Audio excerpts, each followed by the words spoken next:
Guten Tag, guten Nachmittag, es ist 16 Uhr und wir freuen uns heute auf einen Impulsvortrag von Professor Simon Kitto aus Ottawa, Kanada. Mein Name ist Cornelia Mahler, ich bin Direktorin der Abteilung Pflegewissenschaft und leite den Studiengang Pflege hier an der Medizinischen Fakultät in Tübingen. Bevor Professor Kitto anfängt und seinen Vortrag hält, darf ich Ihnen kurz vorstellen. Professor Kitto ist Medizinsoziologe und arbeitet im Bereich der Bildungsforschung in der Medizin und in den Gesundheitsberufen seit über 20 Jahren. Seine Forschung beschäftigt sich mit der interprofessionellen Zusammenarbeit in den Gesundheitsberufen in ganz unterschiedlichen Settings, im OP-Raum, auf der Intensivstation, aber auch an sonstigen unterschiedlichen Stellen, überall im Gesundheitswesen, wo unterschiedliche Personen in Teams aufeinandertreffen und gemeinsam miteinander arbeiten. Das Thema professionelle Entwicklung, das Thema Haltung von Personen in den Gesundheitsberufen, die historische Herangehensweise, wie sich diese Berufe entwickelt haben, sind wichtige Aspekte, in der er in seiner Forschung einen Schwerpunkt legt, aber auch natürlich, was heißt das für die Zusammenarbeit und natürlich auch für den Outcome der Patientinnen und Patienten. Weiter ist er der Leading Editor, Chief Editor des Journal of Continuing Education in the Health Professions, eine sehr renommierte Fachzeitschrift über die Weiterentwicklung in den Gesundheitsberufen insgesamt. Herr Kitto wird jetzt in den nächsten 30 Minuten etwa einen Vortrag hier bei uns halten zur medizinischen Ausbildung, Möglichkeiten der Forschung. Und ja, Sie haben die Möglichkeit, auch bereits während dem Vortrag Fragen zu stellen, in den Chat hineinstellen. Ich werde dann auch entsprechend die Fragen auch ihm dann vorlesen und präsentieren, gerne auch schon während des Vortrags, um den Vortrag ein wenig interaktiv zu gestalten. Simon, welcome here, welcome to Tübingen. We're very happy to have you here. We're very much looking forward to your talk. And I've already mentioned that that questions can already be asked during your presentation, and that I will interrupt you, perhaps from in some cases, so that you can answer the questions directly, so we can make it as interactive as possible in this format. Yes. So thank you very much. And what I didn't mention is that Simon doesn't only come from Canada, he also has an Australian background. So yes, welcome to Tübingen, and thank you for being here. The floor is yours. Okay, shall I move to the next section? I think so, yes. Okay. Thank you very much, Cornelia. That was a lovely introduction, and I have to say I've felt so welcome here over the last few days. It feels almost like a second home. But I should correct you, Cornelia. I am from Australia, but more specifically Tasmania. Oh, sorry. Thank you. We have a very, very loyal to our island state. But again, thank you so much for having me and giving me the opportunity to talk about my work. This talk today is more framed around some initial work I've done at the University of Ottawa, where I'm the Director of Continuing Professional Development. I do research in that area, Director of Research in Continuing Professional Development, with a special interest in interprofessionalism. I have been working in that area for quite some time, in the critical care context mainly, but also across different professions, different levels of education as well. So my talk today is a combination of those kinds of experiences, I guess.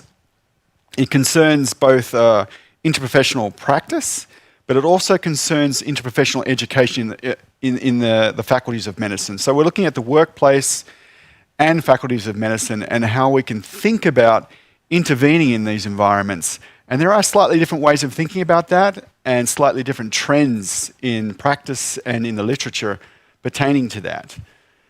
So what I'm interested in is more targeted interprofessional interventions, both in educational and in other types in the workplace. So that's the theme behind what I want to talk to you about today. So from my observations, and I'm not saying that this is necessarily a prominent feature of the literature or something I've written about extensively, but when I think of interprofessional collaboration and I think of interprofessional education, I think of two very distinct ontological and epistemological positions. So two very distinct ways of putting together these types of practice or educational activities, and two different, very different kinds of modes of inquiring about them to understand them. So today I'm just going to loosely talk about them, group them into two distinct categories: interventional and cultural. So I'll start with thinking about how to approach interprofessional education and training in the healthcare workplace. So this setting is obviously quite different from a university-based campus approach, and the actors are different, the setting is different, the competing agendas are different in this kind of environment. And I want to think about how implementation science, a research agenda through thinking about implementation science, might help us in this kind of area. So when we think about interprofessional collaboration interventionally as an intervention, it's a science of changing systems, organizations, team behavior, individual clinical behavior, and the idea is we're changing patient outcomes. So the intervention sciences, and I've talked about this in my work over the years, I did a scoping review about 10 years ago, looking at implementation science or knowledge translation, depending on how you talk about it, patient safety, quality improvement, and continuing education. I talked about these as having very distinct kind of elements, but often overlapping as well. So when we are in the workplace, we tend to think about interprofessionalism in a teamwork sense. Less interprofessional education, more about teamwork interventions, driven by these sciences of patient safety, quality improvement, knowledge translation. What I've noticed over the years, I guess, and if we think about quality improvement, for instance, with process, PDSA cycling work, where you're constantly planning, doing, study, acting, in relationship to getting individuals to work together effectively.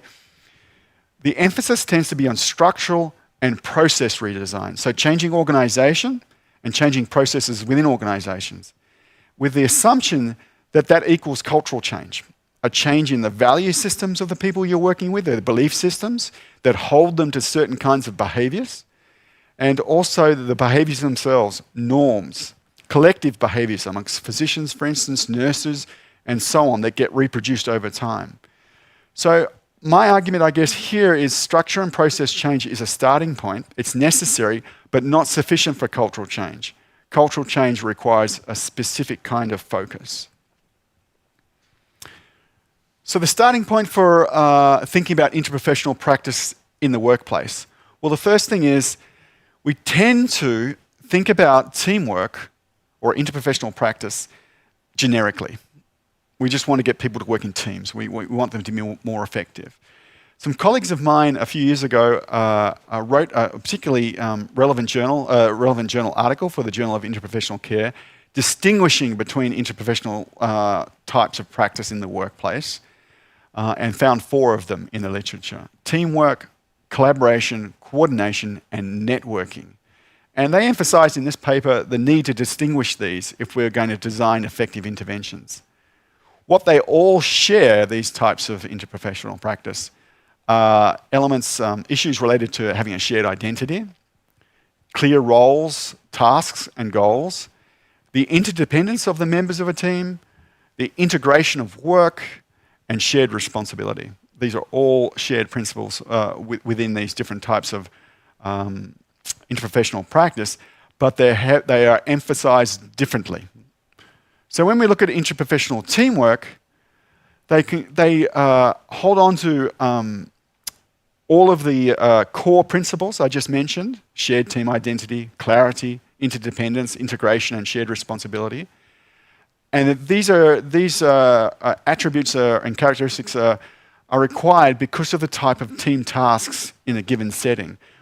In these situations, in situations requiring these elements, the formation of the team tasks are regarded as, or the formation of the team tasks are regarded as unpredictable, urgent, and complex. So often we think about interprofessional teamwork, and when we're thinking about that, we're thinking about the ICU, for instance, intensive care unit, or an emergency department, where things may change rapidly. And these characteristics are really required to respond effectively. As we move through the different types of teamwork or interprofessional practice, what we're moving through is a continuum.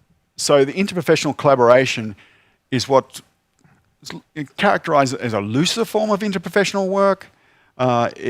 Shared identity and integration of individuals are less important in these kind of collaborative groups than in teams. However, there is a similarity in that there's a need for shared accountability amongst the individuals, some interdependence between individuals, and clarity of roles and goals. In this arrangement, team tasks are generally a little more predictable, less urgent, and less complex. So this might be a ward setting, post-surgery ward setting, for instance.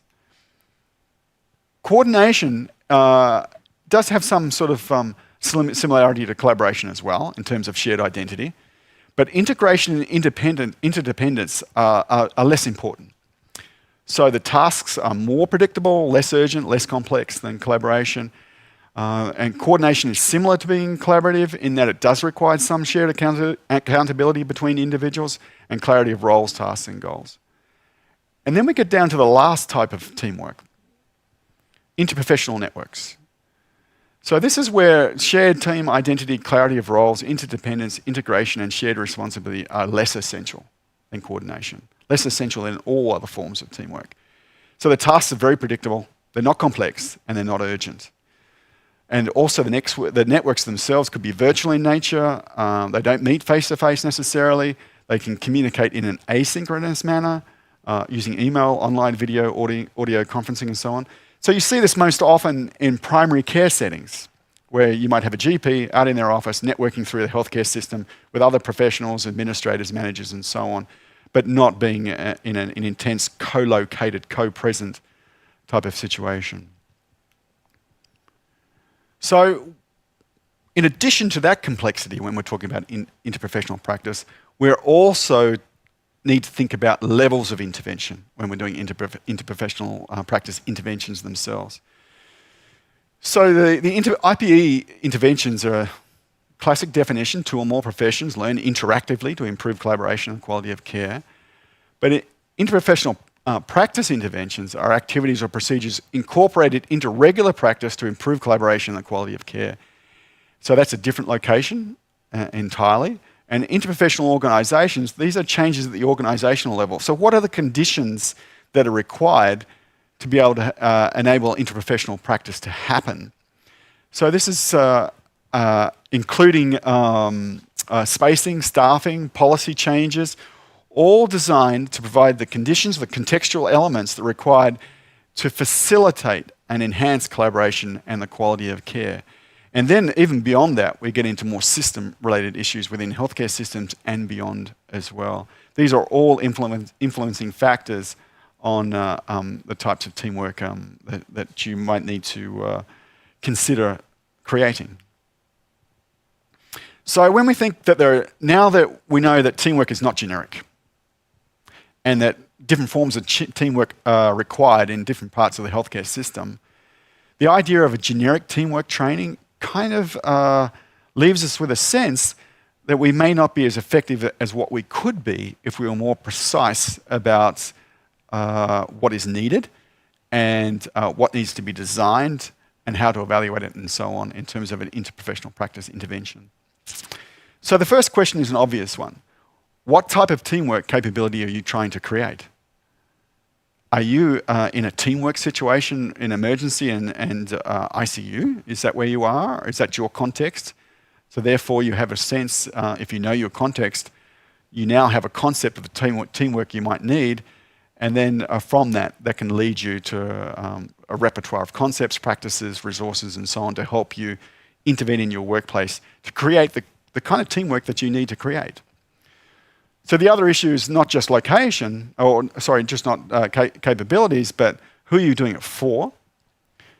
Timing is incredibly important. So we've got stakeholders, but when do you engage your stakeholders, your target of your intervention? At what point in the education training continuum is it?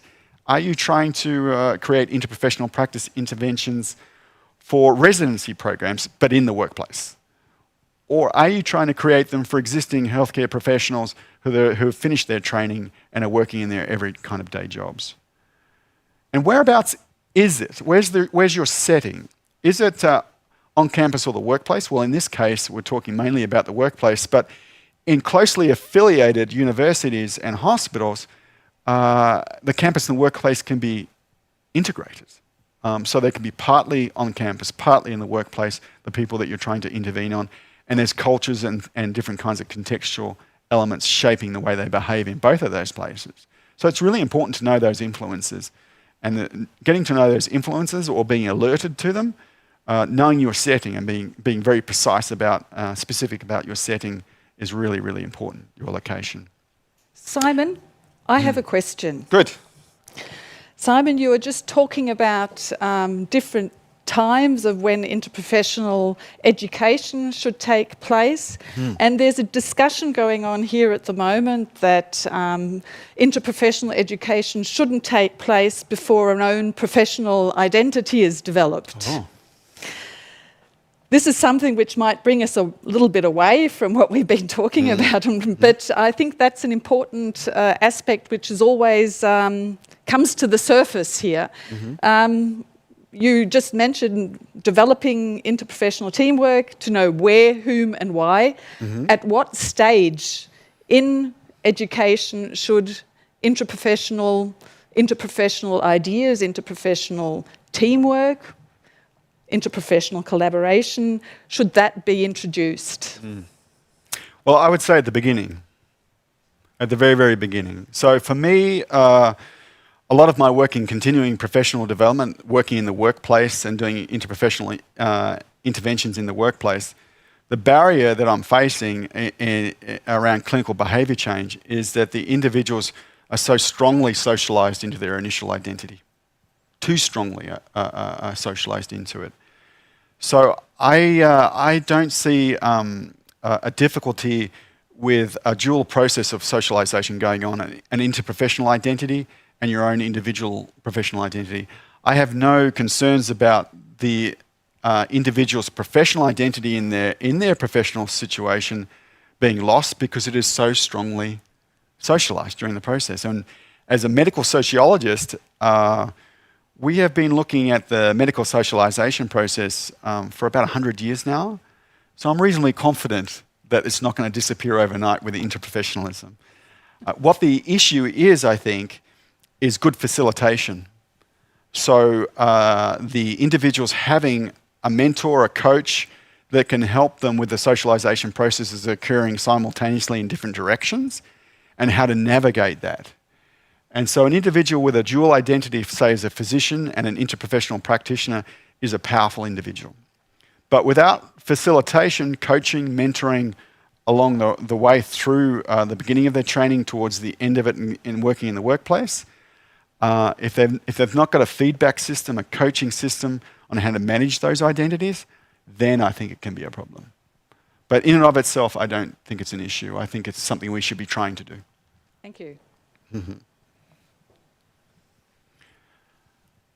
I think the point I was finishing off on was to achieve what kind of outcomes, to solve what kind of problems. So when we talk about outcomes here, we're talking about specific ideas about outcomes. So it might be related to a particular kind of patient outcome on a particular kind of ward or in the community and so on, a particular kind of organizational problem perhaps that creates the patient outcome problems themselves in terms of the way that the professions are structured in certain ways to work together that doesn't enable them to be interprofessional necessarily. And I understand there are some issues in every healthcare system that the structural organizational issues plus the clinical pathway processes can oftentimes create tension between the professions rather than solve them. So when we're thinking about this kind of intervention, these are the questions we need to ask. The reason why I'm emphasizing this is that I will still go into hospitals around the world where they'll have generic, general teamwork training. And I'm not sure of the viability of that. Without direction, without solving a particular kind of problem, I'm not sure how effective that can be. So that's why I'm pushing this idea of more specific thinking around these kinds of interprofessional interventions. So this comes back to the document back in 2011, the WHO document, the Framework for Action on Interprofessional Education and Collaborative Practice. Patient outcomes is the endpoint. That's what we're here to do. The endpoint is not clinical behaviour change. That's part of the continuum of the intervention in terms of what you want to affect. But the endpoint, it's got to be about the patients. So I think this diagram is instructive. Local health needs first. Diagnosing, if you think using a clinical metaphor, diagnosing the problem first.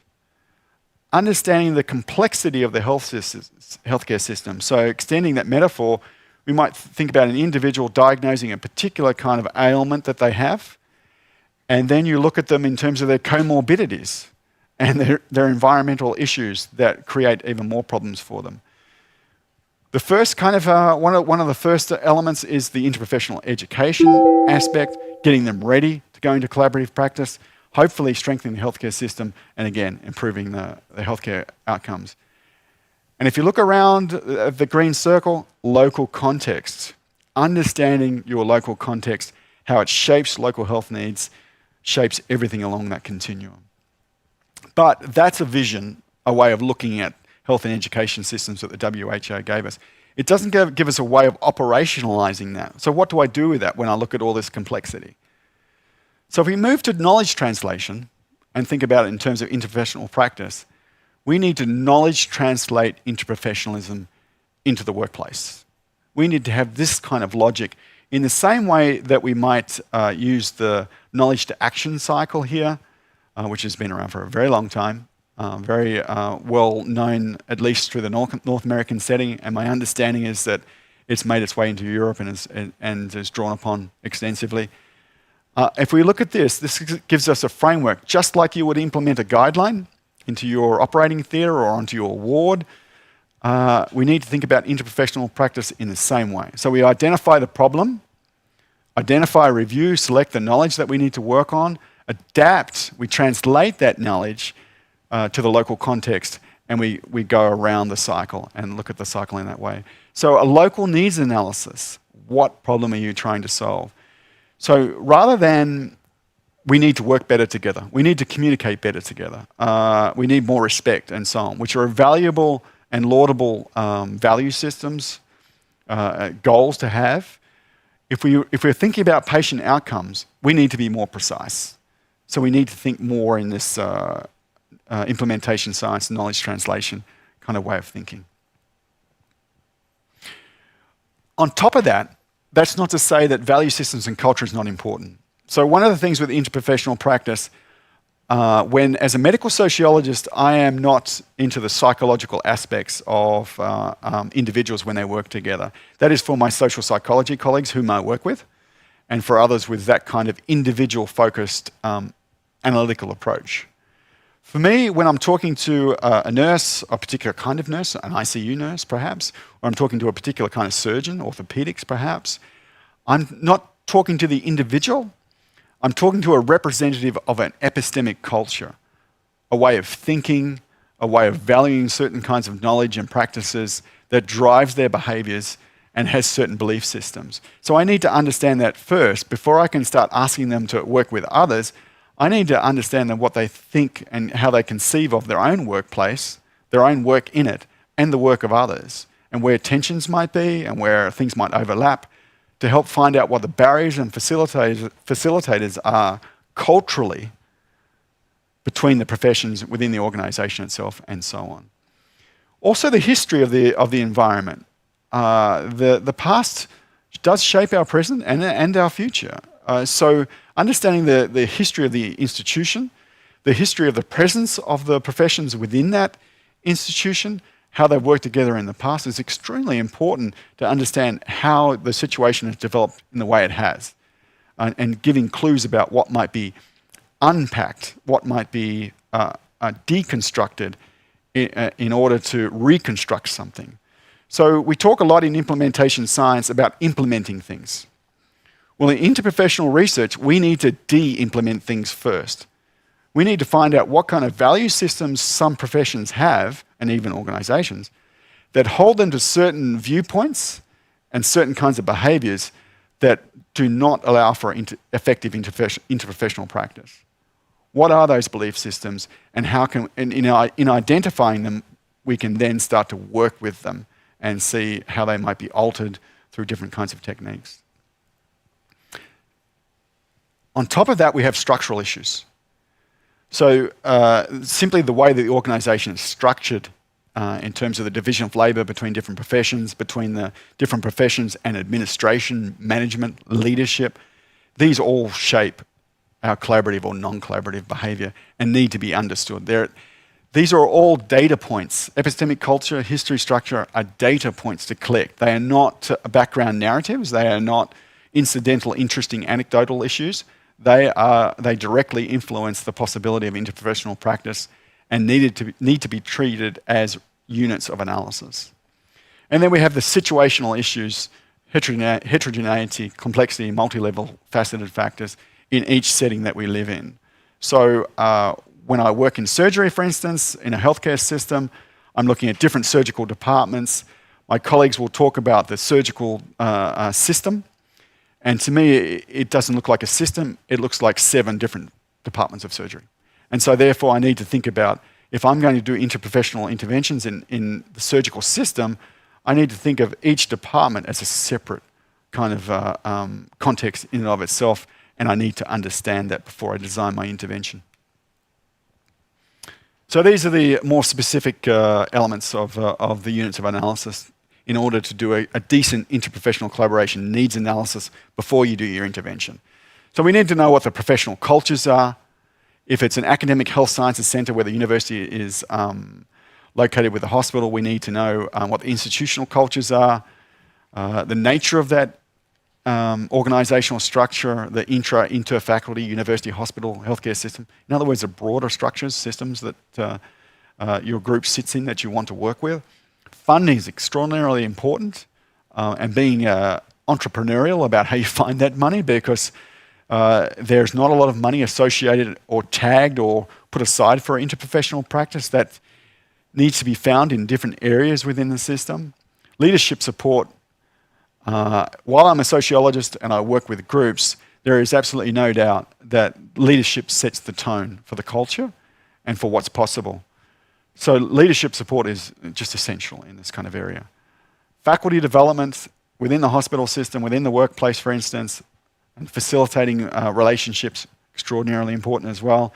And the resources. What kind of competency framework in this instance, if it's workplace? What kind of competency framework dominates the activities of the different professions? And do those competency frameworks actually conflict with each other? So I've seen in different areas of the world where nursing competency frameworks actually contradict or come into tension with some medical competency frameworks. And there are existing interprofessional competency frameworks around the world, North American and otherwise, that you can draw upon. But what's most important in this area is to have a competency framework that makes sense in your culture. In this instance, a German competency framework that works for you. So that's my discussion, I guess, around the workplace issues. Do we have any questions, Cornelia, from that section? No questions directly come in. I think it's very interesting, especially those different cultures that you have addressed in your talk, especially because we're here in Germany, and as you mentioned, we have to adapt to the context. Mm-hmm. We have vocationally trained health professional staff, and also academic trained staff. So where would you see, so put it this way, that shouldn't be a problem, if I understand you correctly, if we take the context into account. If we take the context into account in the sense of a needs analysis and taking seriously the idea that in those different settings, whether you're workplace-based trained or in a university setting, that for me, the education is the oldest intervention science.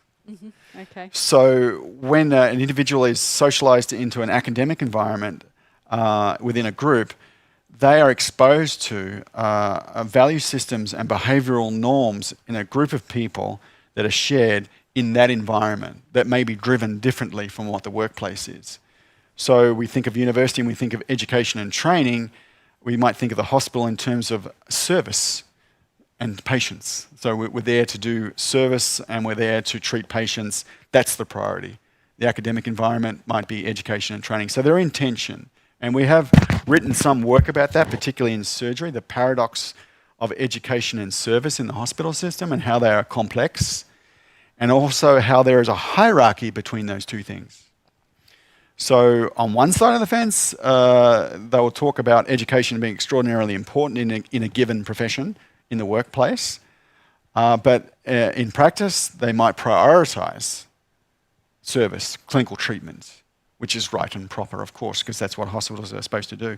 So in the work that I've done in the past, the hidden curriculum, the actual teaching that occurs about values and systems, values and behaviors that are transmitted in the workplace, in hospitals, tends to be service work first, treatment first, patient care, research second, education third. Okay. And the literature kind of shows that over and over again. That's the tension. So when we're in the workplace, interprofessional education is straight away in a devalued situation.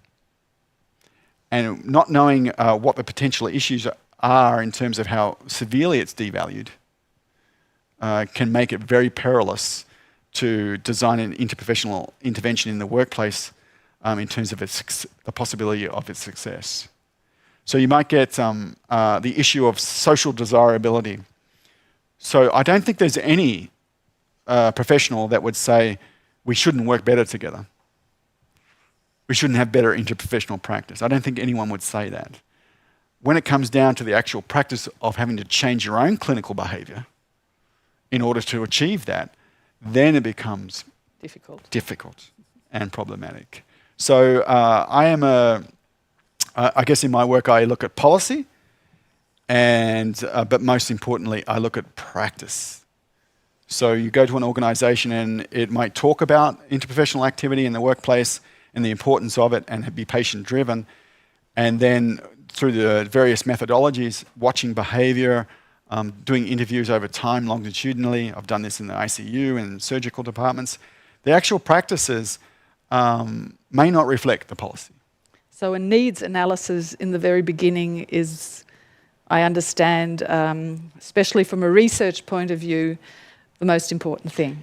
Yes, and because of time constraints, resource constraints, and other forms of constraints within organizational institutions, what you tend to find in hospitals is what we call model shopping. So we go looking for models that look like they worked somewhere else, and let's put them in here and see how it works. And hopefully we'll get the same result. But without the translation into the local context, without the needs analysis work.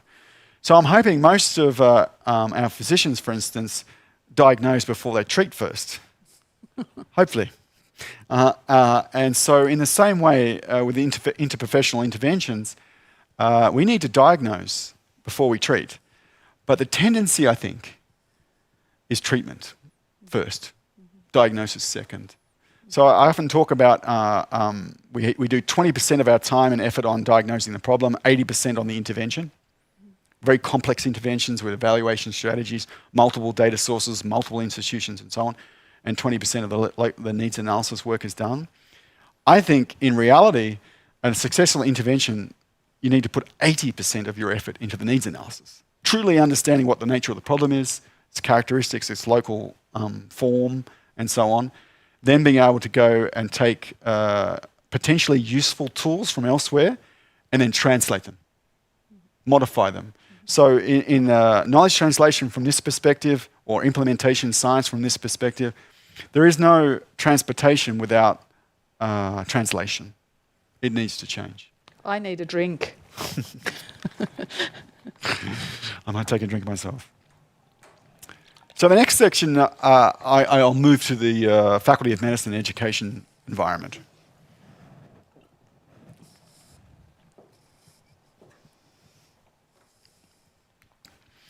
So we're still thinking in the back of our minds when we're thinking about a faculty of medicine and interprofessional education, less so interprofessional collaboration in the workplace, we're still going to have in the back of our mind the interventional sense of ways of doing things that we should think about. So when I think of interprofessional education, particularly in faculties of medicine around the world, the thing that tends to be emphasized or the commonality is that it's more of a cultural activity. It's about approaching value systems and behavioral norms, groups and their collective behaviors. So there are broad values associated with this kind of intervention: respect, collaboration. It's based on the equality amongst the professions that doesn't exist, but what we're aspiring to. We're looking at trying to change knowledge, power, attitude, and behavior of individuals and groups in these kinds of settings. It can be influenced in the same way the WHO interprofessional practice concept is, in terms of being patient-centered. But I think it can be patient-centered in policy, but I think it can also end up being provider-centric in practice. Because in the educational setting, the focus is on the individual providers, the individual professionals that are being trained. And so the patient kind of gets lost in this process here, and it becomes more about just acting on the other professions, with the idea that hopefully whatever change you make may have a trickle-down effect and change issues related to improving patient outcomes. It's also often based in on-campus settings, simulation, role play, and things of that nature. So it's outside of the workplace context, which has such an influence, as I mentioned before, such an influence on the conditions by which interprofessional practice can occur. So I think of this as a cultural activity that doesn't change structure and process of teamwork. So it's more interested in the individual activities and the values and behaviors, but it's not necessarily mindful of changing the structure and process, because it is literally in the Faculty of Medicine. So what happens in those kinds of situations? Things I worry about with my students, for instance, is that through interprofessional education, through these simulations, through these role play activities, which are important, they may develop a mindset, a perspective on how things should work, and be very comfortable in it. And I always see the previous generations coming through, the younger generations coming through, are very, very open to interprofessional teamwork. But then they move into the workplace and something happens. Reality hits them about how things actually work in the workplace. And there's almost a disjuncture, there's a conflict, a tension between what they aspire to be and what they can be in terms of the particular kind of clinical training that they can do. So I think about this in terms of nursing, for instance, in my setting in North America with nurse practitioners and so on. I know these best of all, and including ICU nurses and so on. They've got a great deal of clinical autonomy, scope of practice and so on. And they experience quite a bit of moral distress when they're unable to express all the things they've learnt and the skills that they've got through their training when they enter the workplace, that might be more restrictive in terms of the scope of practice that they'll allow the nurse to enact. And so if we're thinking about doing IPE training, we need to think about the ideal and the real. So if we're going to instill a value system within these groups of individuals that are going through to be great team workers, we also have to prepare them to navigate environments where teamwork is not great, where it's not good. And they need to be able to act effectively as they can, but not as effectively or as they thought they would be able to. And I think that's very important that we protect our students as we keep working to make the changes over time and intergenerationally as well. Simon, another question here. Okay. Rebecca is asking, she would be curious to hear more about the earlier mentioned techniques to deconstruct existing destructive value systems and norms. So that's a whole topic of its own. Fantastic question. Would you like to talk about that now, or should we put that on to later on? I think we're talking about culture So it could fit. Yeah, no, it's really important, and it's not well developed. And the reason why it's not well developed, I think, is because we think in terms of implementation science and not de-implementation science. So it's not a well developed kind of area. But there are elements that we all work on. So we do de-implementation work. We just don't think of it like that. So I think. What would be an example? Well, I heard one yesterday. Oh. So looking at the interprofessional teamwork in our operating theatre. Yeah. So to me, I would not look at that as an interprofessional education activity. I would look at that as a de-implementation exercise. Okay. So the individuals going through that are partially socialised. Some of them almost fully socialised, and I'm thinking here of the second, third year surgical resident.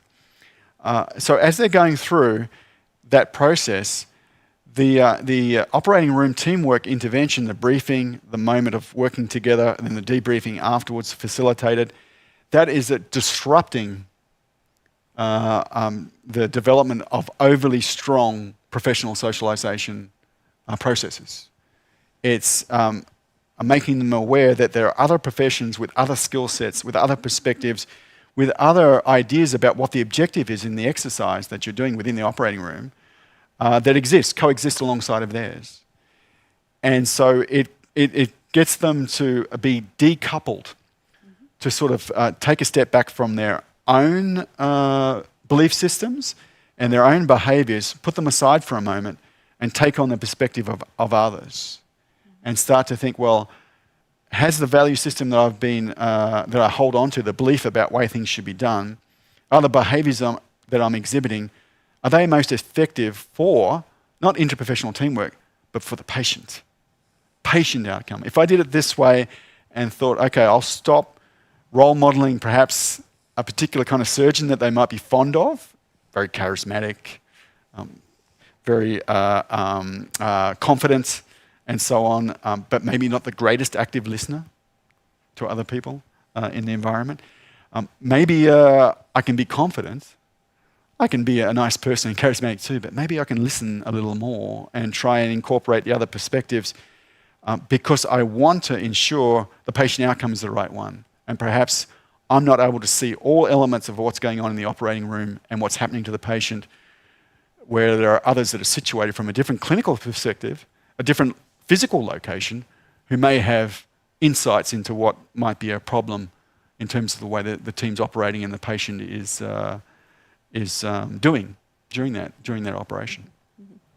But does that mean de-implementation can't be done in the real workplace? Because in that operating theatre, people are basically taken out of routine work. So in order to de-implementate, I understand you have to move people out of the routine in order to be able to reflect on those kind of things. I think people are moving towards being able to do real-time activity. Mm-hmm. One of the things that we need to be conscious of is, again, the service and education balancing. Mm-hmm. So we need to think about timing. Clearly, I would not be so interested in trying to do an intervention in real time like that in a continuing professional development setting during a very long and complicated case for the patient, because that's not, patient safety-wise, that could be highly problematic. But at the same time, I think at a continuing professional development level for licensed healthcare professionals, there are ways to create those moments outside of the operating room where they can be given the opportunity to be able to question their own fundamental assumptions about teamwork. And we've done that in the ICU using various tools, various processes, where they work in an interprofessional workshop and they start identifying the characteristics from different professions' point of view about what good teamwork is, who's involved in it, the concept of who a leader is, and who a follower is. And we find straight away that an individual needs to be a leader and a follower. Leading and following is a matter of time and space and circumstance. So if we're focusing so much on training certain healthcare professionals to be leaders, how well are we training them to follow when they need to follow? And I find that a little concerning. So there are some attributes that we encourage, I think, that need to be de-implemented as well and slightly altered. Thank you. Yeah. So when we're thinking about it on the campus, it's generic IPE training about being able to talk and work better with individuals. So it doesn't necessarily have a very strong focus. But anyway, we're finishing off on cultural activity. So when we're talking about IPE, this is the definition I work from. So WHO and CAPE in the UK. And you'll see here the familiar language, but at the end, improving health outcomes. So I often get asked in these kinds of talks or seminar work I do, how do I work on evaluating clinical behaviour change? Well, there are just a bunch of tools out there, a bunch of scales out there. My issue is, how do we go about measuring the impact on health outcomes? Because that's my focus. My end point is not the clinical behaviour change. That's part of the continuum of change that I want to affect. The outcome is health, patient outcomes. So that means your team should not simply be professionals, healthcare professionals, but it also should be statisticians, hospital data specialists, access to that kind of information, and so on. That should be part of your IPE activity. So even in a faculty of medicine within a certain local context, that faculty of medicine is located in a healthcare system that has a region around it that has particular morbidity and mortality patterns. So hopefully you would be producing healthcare professionals that would hopefully be working at some point in that local environment. And there's a sense there that perhaps we should at least have them be cognizant of what they're likely to walk into in terms of these patterns and have them ready for it to be able to work effectively to improve them. So that means that the Faculty of Medicine is not disconnected from the healthcare system and the broader health and illness patterns in the society. It should be entirely cognizant of them. In fact, should be so aware of them, I would suggest, that the consideration should be made about that kind of data driving curriculum design in your local environment.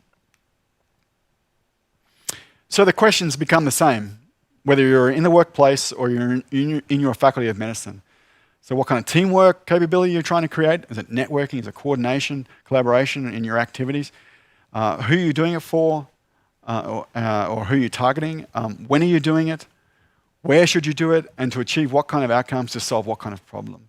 That kind of thinking. So we do see in faculties of medicine, or I've seen anecdotally around the world, someone picks up the Lancaster model or the Leicester model, or somewhere in the States picking up a particular approach to curriculum design and implementation. And they bring it over and they implement it in their kind of area. Well, that is another form of model shopping, I think. If we think about the local healthcare needs analysis issue as being relevant for a Faculty of Medicine, well, that should be part of the driver about what your curriculum should look like. Bearing in mind, of course, there are universals in terms of knowledge and skill set that we need to help the students acquire. But in terms of direction and emphasis, we should be sensitive to our healthcare system because we are, and the broader society, because we are not servicing ourselves, we're not provider-centric, we're servicing society. So it should be brought in somewhere. It should be patient-centered. So we have plenty of resources to draw upon, I think, in the literature, and here's just one of them,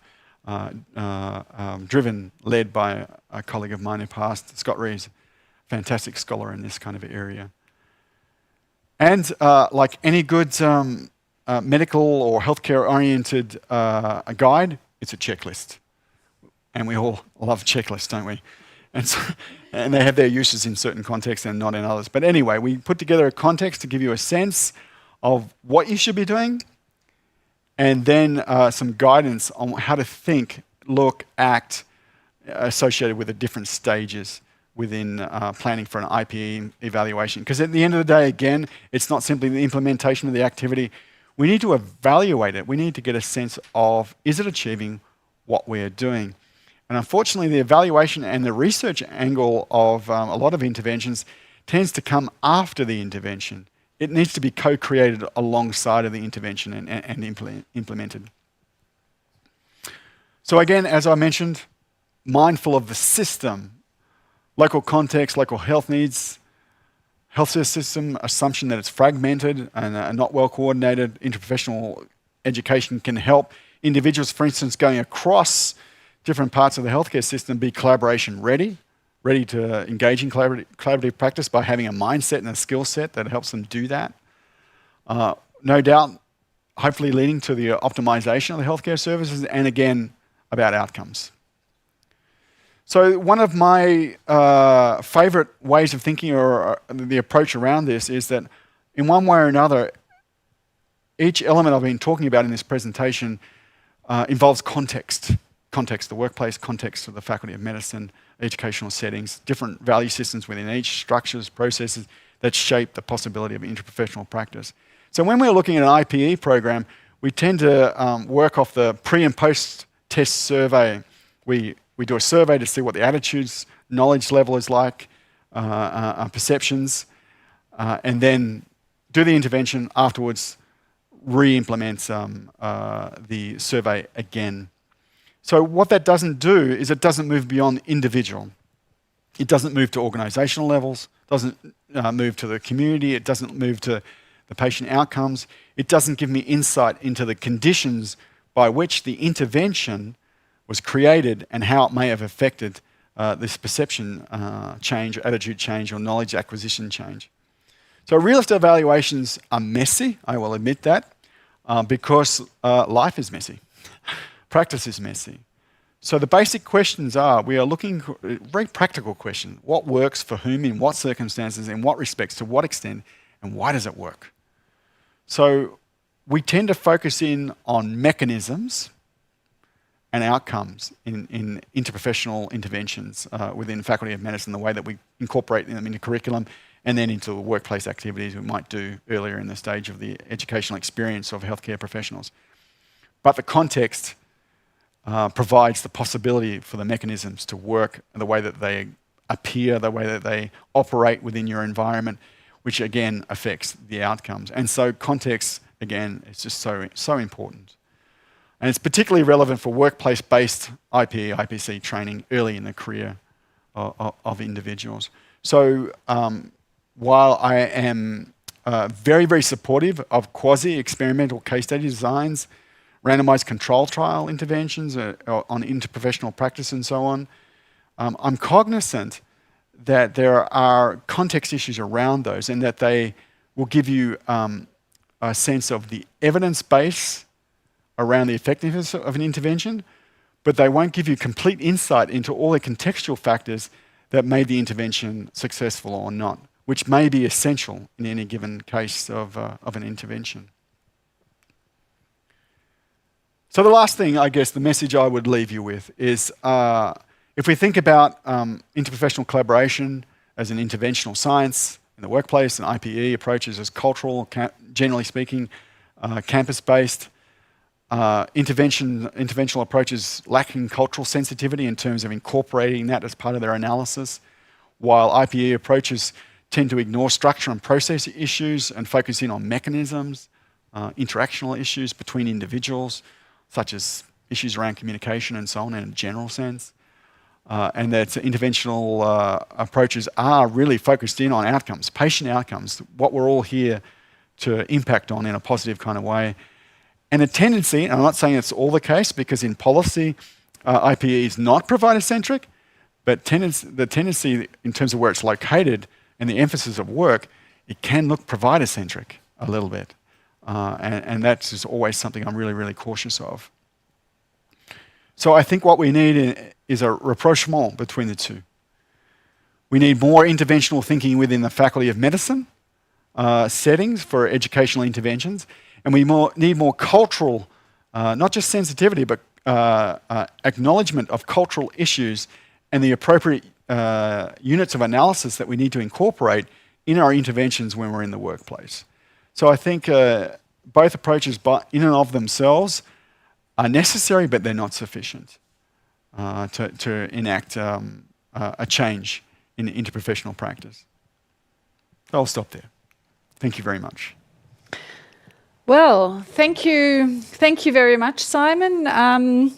you can come over here to the to the table, and that was a really great talk very broad talk about interprofessionalism in practice in workplace settings, as everyone knows how it works, but also within education, and very overwhelming for all of us. I mean, all those things to think of, all those changes that are needed, the whole complexity of it from beginning of training, all the professional development right up to the end, and where do we go from here? I mean, you've been in Tübingen now since yesterday morning. We've shown you around. We've shown you quite a lot what we're planning on doing, and but thinking about all the things that you've told us that we should do, we need to do, whatever.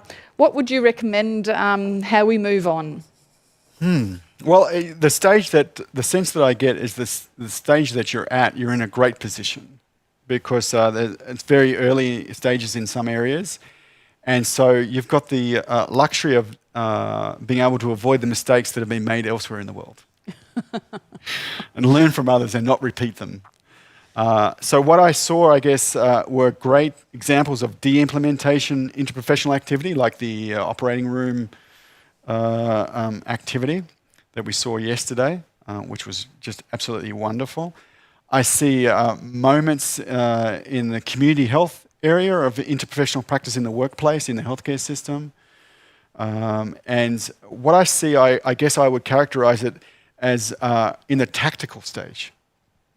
So I don't get a sense yet that there's an overall rubric of connecting all the activity together, either in the Faculty of Medicine or in the hospital system.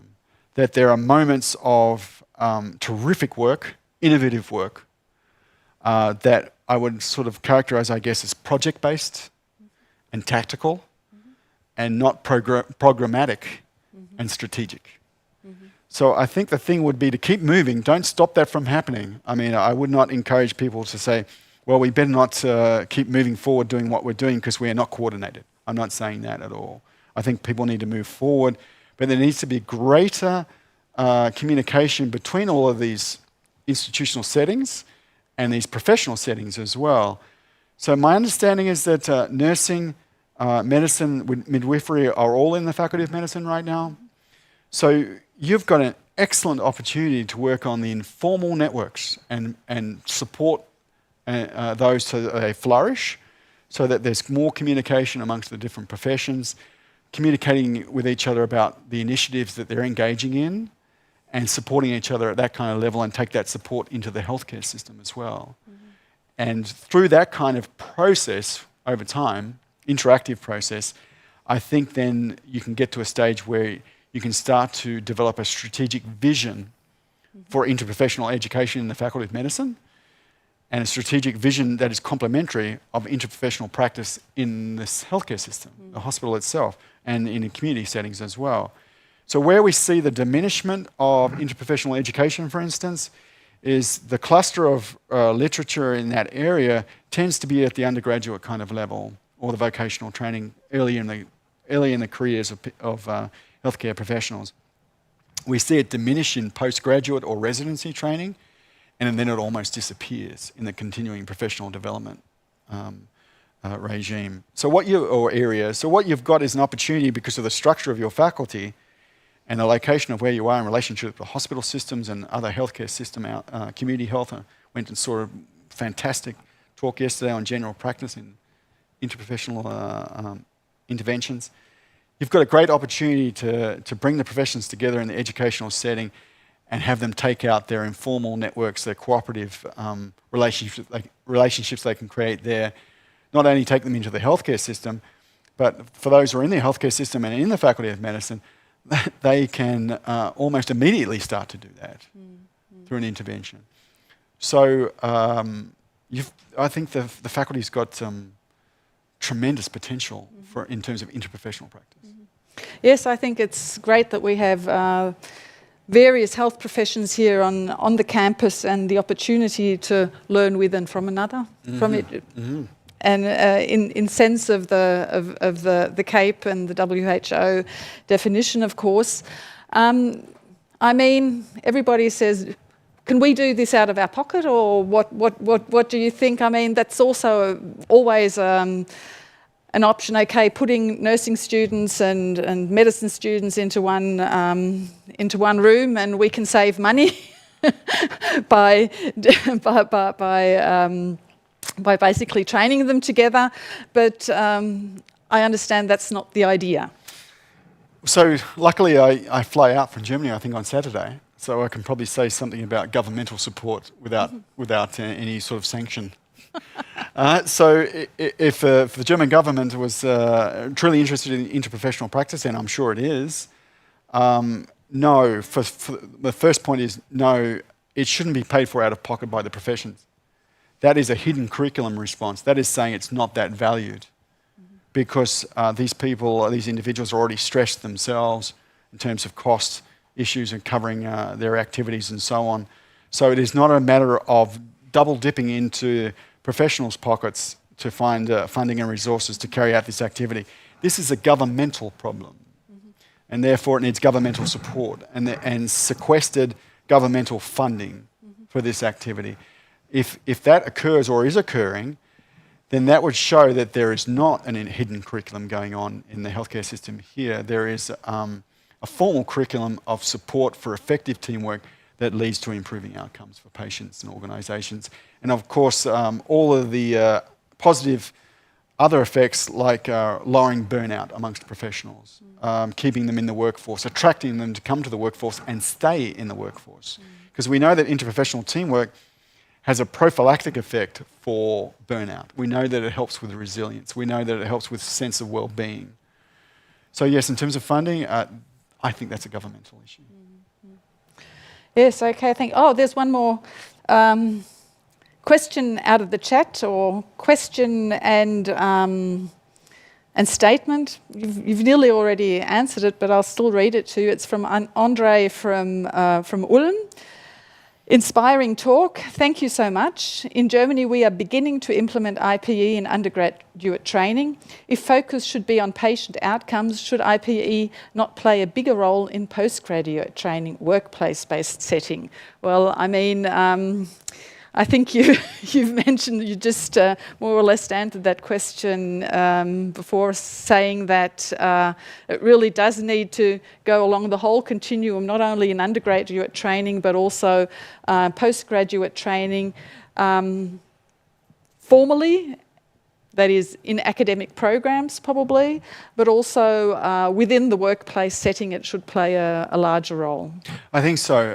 Transitions, particularly in medicine, are the most problematic areas. So pre-clerkship to clerkship, from campus to workplace, then into residency, and then into being a fully fledged professional.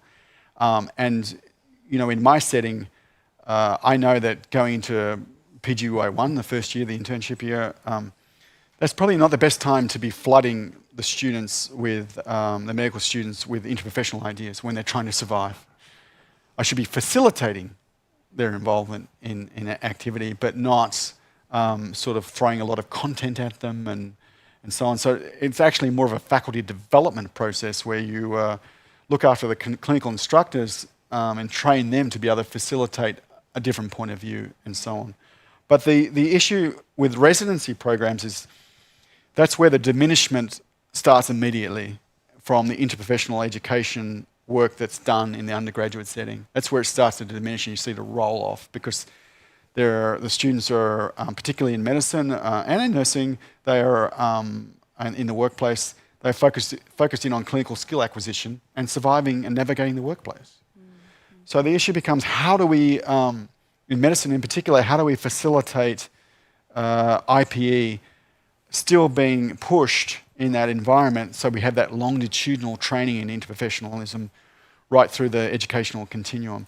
Well, the American College of Graduate Medical Education, ACGME, had a conference 3 years ago that I was there with the past president of Nexus, the Interprofessional Education Center in the States, Barbara Brandt, and Ron Severo out of the Uniformed Armed Services. We were asked to write a paper on how the ACGME could rewrite competencies for the residency programs in medicine, looking at the clinical learning environment, which they accredit, in hospital settings, so that they have to incorporate and demonstrate interprofessional practice, education, and learning opportunities in that environment. And that becomes a part of their accreditation. They have to do it. They have to demonstrate they're doing it. And there's certain kinds of elements that they should be doing. And we wrote a paper in academic medicine about those issues a few years ago. There's not many places, I think, again, talking about medicine and residency programs, where that kind of interprofessional competency is integrated into the accreditation processes of a residency program. So it's quite an innovative idea in medicine, at least. So yes, we need to be more deliberate, and we need to be more strategic. We need to do a needs analysis of how to implement that, though, because we already have residency programs that are flooded with clinical work. Clinical instructors are busy in their operating rooms, in the ICUs, and on their wards, and so on. So we need to work on the science, from a scientific perspective, on how we can create and implement feasible interprofessional education and practice interventions in that setting. It's not a simply matter of picking up educational models and then just throwing it into the workplace. You need to translate them, and you need needs analysis work to work out what's feasible, what's appropriate, what's going to work.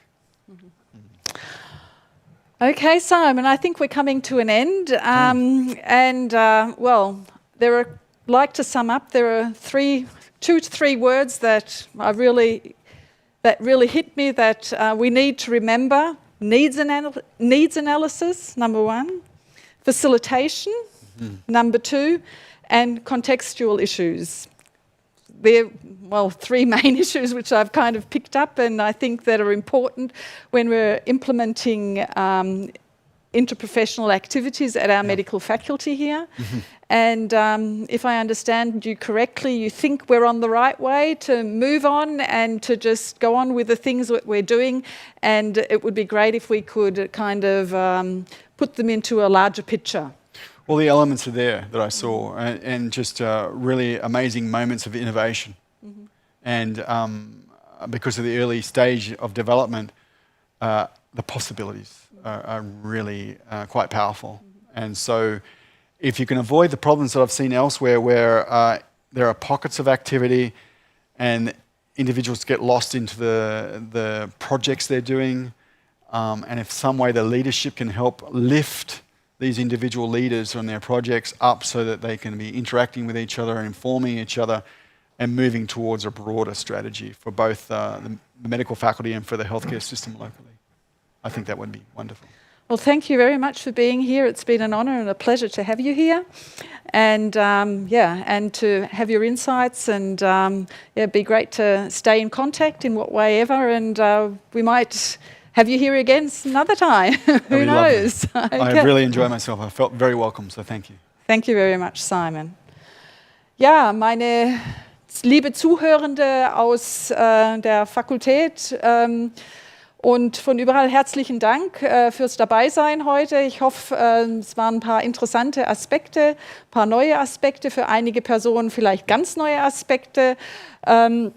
Zum Thema interprofessionelle Ausbildung und Zusammenarbeit, nicht nur in der Ausbildung, aber auch in der tatsächlichen Arbeitswelt, da wo letztendlich auch die interprofessionelle Zusammenarbeit eine ganz, ganz wesentliche Rolle spielt. Wir freuen uns, mit Ihnen allen gemeinsam weiter an diesem Thema hier an der Fakultät weiterarbeiten zu können. Und ja, ich sage einfach nur bis zum nächsten Mal. Ciao.